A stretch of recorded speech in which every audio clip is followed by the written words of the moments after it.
hello to everyone out there. Jake Henson is my name. I'm Chief Operating Officer for BetMakers Technology Group. We operate globally in regulated markets, predominantly creating racing solutions for wagering operators throughout our three divisions, the Global Racing Network, the Global Tote, and Global Betting Services. Can you just tell us a little bit about how the rollout of fixed odds sports betting across the US, what that will mean for BetMakers? The fixed odds sports betting rollout has created what is going to become the largest regulated wagering market anywhere in the world. So for us as a B2B business, in simple terms, it's a great result because it means there's lots more opportunity out there, and obviously operators that will enter the market for the first time in the B2C space, but obviously as well existing operators from other regulated markets will look to pack up and go across to the US, some of which are customers now.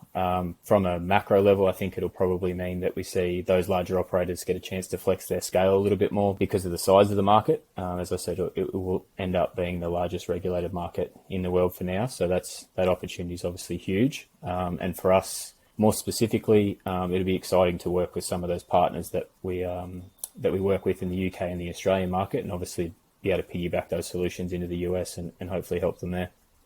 And from a wider perspective, how is the rollout of fixed odds sports betting going to bring horse racing to a whole new audience? Yeah, we're really excited about it because we think it can be a bit of a catalyst for growth. The industry in the US, from a racing perspective, definitely needs a bit of stimulus. So if they get the economics right, there's a real opportunity for significant increase in returns to all the stakeholders. Obviously, the technology and user experience that the larger sports betting operators will deploy will obviously second to none in the wagering space, but far exceed what the current horse racing punters in the US are used to.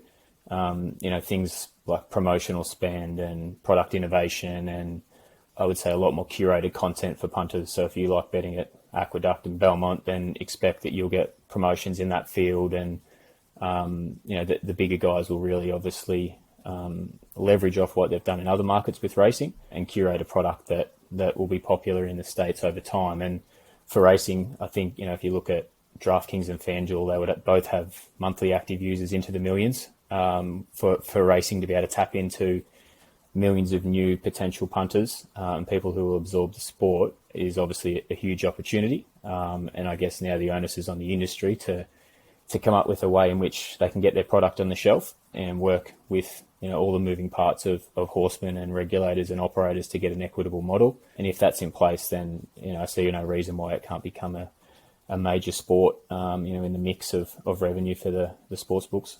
Definitely, I could not agree more. I think racing should definitely be one of the major sports. As we're kind of coming into the new year now, we've seen a lot of different companies sign new partnerships, for example. So in your opinion, what are those key considerations that an operator must make when they're looking to partner with a technology partner, for example? Yeah, I guess I've been asked this a few times now, and I think first one is always the team you're dealing with. Over time, the market will change, solutions will have to change, you'll have to adapt. Inevitably, you need a partnership type mindset with who you're working with. There's an element of trust that goes into both parts of a deal, from commercial and account management to the integration, product and technical team. You kind of want to have a good feel throughout that process that the team you're working with is knowledgeable in the space. That knowledge should shine throughout that process.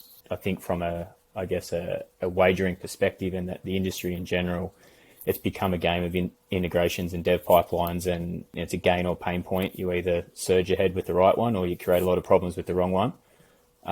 So I think, the biggest filter for me would always be the team you're dealing with and the tacit knowledge you can grab from them. And then obviously beyond that, it's, you've got to deploy your time and capital into ones that you think you can get value with over time, because, generally speaking, integrations are much harder to untangle than they are to start. So that's one thing that you obviously sign whatever year commitments, but usually partners stick around for the longer term. So it's a pretty binary decision, I guess, in the path you head down. And definitely, you want to make sure you're going down a partnership model with people you want to work with for the long term.